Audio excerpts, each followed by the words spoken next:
എഴുമാന്തുരുത്തിൽ നടക്കുന്ന കടുത്തുരുത്തി ടൂറിസം ഫെസ്റ്റിന് പ്രൗഢോജ്വലമായ തുടക്കം.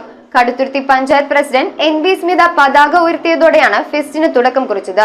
വിവിധ തരം കായിക മത്സരങ്ങളും ഫുഡ് ഫെസ്റ്റ്, കാർഷിക മേള എന്നിവയും ഫെസ്റ്റിന്റെ ഭാഗമായി നടക്കും. കടുത്തുരുത്തി ഗ്രാമപഞ്ചായത്ത്, ഉത്തരവാദിത്ത tourism mission, Ezhumanthuruthu tourism club എന്നിവയുടെ സംയുക്താഭിമുഖ്യത്തിലാണ് ഡിസംബർ 31 വരെ എഴുമാന്തുരുത്തിൽ ടൂറിസം ഫെസ്റ്റ് നടക്കുന്നത്. കടുത്തുരുത്തി പഞ്ചായത്ത് പ്രസിഡന്റ് NB സ്മിത പതാക ഉയർത്തിയതോടെ ഫെസ്റ്റിന് തുടക്കം കുറിച്ചു. ലോക ടൂറിസം മാപ്പിൽ എഴുമാന്തുരുത്ത് ഉൾപ്പെട്ടിട്ടുള്ളതിനാൽ ദേശീയ അന്തർദേശീയ ശ്രദ്ധ ആകർഷിക്കുന്നതാണ് എഴുമാന്തുരുത്ത് ടൂറിസം ഫെസ്റ്റ് എന്ന് panchayat president NB Smitha Kaduthuruthy press ക്ലബ്ബിൽ നടന്ന വാർത്താ സമ്മേളനത്തിൽ പറഞ്ഞു.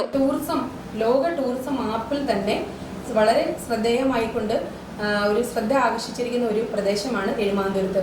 എഴുമാന്തുരുത്ത് ആ പ്രദേശം ഉൾപ്പെടുന്നത് കടുത്തുരുത്തി ഗ്രാമപഞ്ചായത്തിന്റെ 15, 16, 17, 18 വാർഡുകൾ ഉൾപ്പെടുന്ന പ്രദേശമാണ് എഴുമാന്തുരുത്ത് എന്ന് പറയുന്നത്.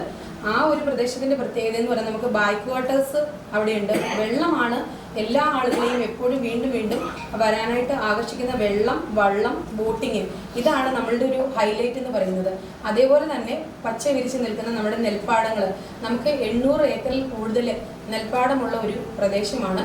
അപ്പോൾ ഈ ഒരു പ്രകൃതി ഭംഗി ആസ്വദിക്കുവാനാണ് ആളുകളെല്ലാം ഇപ്പോൾ നമ്മൾ പുറത്തേക്ക് പോകുന്നതിന്, രാജ്യത്തിന് പുറത്തേക്ക് പോകുന്ന അല്ലെങ്കിൽ സംസ്ഥാനത്തിന് പുറത്തേക്ക് പോകുന്നതിന് അപ്പുറം ആഭ്യന്തര ടൂറിസമാണ് ഇപ്പോൾ നമ്മളുടെ, പ്രത്യേകിച്ച് കോവിഡിന് ശേഷമുള്ള ഒരു സമയത്ത് ആഭ്യന്തര ടൂറിസം കൂടുതൽ ആളുകൾ അതിലേക്കാണ്, അല്ലെങ്കിൽ ആഭ്യന്തര ടൂറിസം കേരളത്തിനകത്ത് തന്നെ കൂടുതൽ ഉള്ള കാഴ്ചകൾ, ഒരുപാട് ക്രൗഡ് ഉള്ളിടം അല്ലാതെ ഇതേപോലെയുള്ള സ്ഥലങ്ങളിലേക്ക് വരാനാണ് ആളുകൾ താല്പര്യപ്പെടുന്നത്. ഫെസ്റ്റിൽ കയാക്കിംഗ്, ചെറുവള്ളം കളി മത്സരം, ചൂണ്ടയിടൽ മത്സരം, വനിതകളുടെ വള്ളം കളി മത്സരം, ക്രിസ്തുമസ് ട്രീ മത്സരം, പട്ടം പറത്തൽ മത്സരം, കൂടാതെ ഫുഡ് ഫെസ്റ്റ്, കാർഷിക മേള, ആമ്പൽ വസന്തം എന്നിവയെല്ലാം സംഘടിപ്പിച്ചിട്ടുണ്ട്. ടൂറിസം ഫെസ്റ്റിന്റെ ഉദ്ഘാടനം MLA മോൻസ് ജോസഫ് നിർവഹിച്ചു. പഞ്ചായത്ത് പ്രസിഡന്റ് NB സ്മിത അധ്യക്ഷത വഹിച്ച യോഗത്തിൽ ജില്ലാ panchayat president KV Bindu, Kaduthuruthy block panchayat president PV Sunil, ജില്ലാ പഞ്ചായത്ത് അംഗം ജോസ് പുത്തൻകാല, ഉത്തരവാദിത്വ ടൂറിസം മിഷൻ സംസ്ഥാന coordinator K Rupesh Kumar, panchayat vice president Jincy Elizabeth, ക്ഷേമകാര്യ സ്റ്റാൻഡിംഗ് കമ്മിറ്റി അധ്യക്ഷൻ K സുമേഷ്, CB പ്രമോദ്,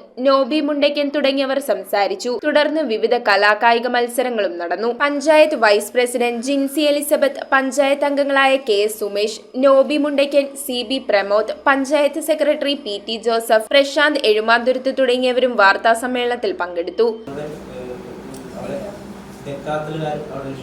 അവരെ സ്പോർട്സ് ഉയർത്തി കാണിക്കുന്നതിന് വേണ്ടി അവിടെ 2-3 മത്സരങ്ങൾ നടന്നു. ആ മത്സരങ്ങൾക്ക് ആ സ്പോർട്ടിൽ തന്നെ പ്രൈസ് കൊടുക്കണം. ഗിഫ്റ്റ് കൂപ്പണുകളാണ് കൊടുക്കുന്നത്. അത് അവരെ ഡെക്കാത്തിൽ കോട്ടയത്ത് ചെന്നിട്ട് അവർക്ക് ഒന്ന് മാറിയെടുക്കാവുന്നതാണ്. അതുപോലെ തന്നെ അവിടെ വിജയികൾക്ക് ഒരു സൈക്കിൾ അവർ സമ്മാനമായിട്ട്, കുട്ടികൾക്ക് സൈക്കിൾ സമ്മാനമായിട്ട് കൊടുക്കുന്നത്. പിന്നെ അവിടെ പിള്ളേർക്ക് വേണ്ടി നമ്മൾ ഉദ്ദേശിക്കുന്നത് പട്ടം പറത്തൽ മത്സരമാണ്. അത് 15 വയസ്സിന് താഴത്തേക്കുള്ള കുട്ടികൾക്ക് ഈ മത്സരത്തിൽ പങ്കെടുക്കാവുന്നതാണ്. 3001 രൂപയാണ് ഫസ്റ്റ് പ്രൈസ്, 2001 രൂപ സെക്കൻഡ് പ്രൈസും, 1001 രൂപ തേർഡ് പ്രൈസുമാണ് നമ്മൾ കൊടുക്കുന്നത്. എല്ലാ രീതിയിലും എല്ലാവർക്കും പങ്കെടുക്കാവുന്ന രീതിയിലുള്ള മത്സരങ്ങളാണ് ഇത്തവണ അറേഞ്ച് ചെയ്തിരിക്കുന്നത്. News bureau, Piravom. Chinese, Malay, Spanish, അങ്ങനെ നമ്മുടെ കൊച്ചിക്കായലിലെ തീരത്തിന് ഇത്രയും വെറൈറ്റി ഡിഷസ് കഴിക്കാൻ പറ്റിയ സ്ഥലം സോൾട്ട് അല്ലാതെ വേറെ ഇല്ല. ഈ ക്രിസ്മസ് ന്യൂ ഇയർ സോൾട്ടിനോടൊപ്പം ആഘോഷിക്കൂ. സോൾട്ട് റെസ്റ്റോറന്റ്, തോപ്പുംപുടിയൻ, പനമ്പള്ളി നഗർ.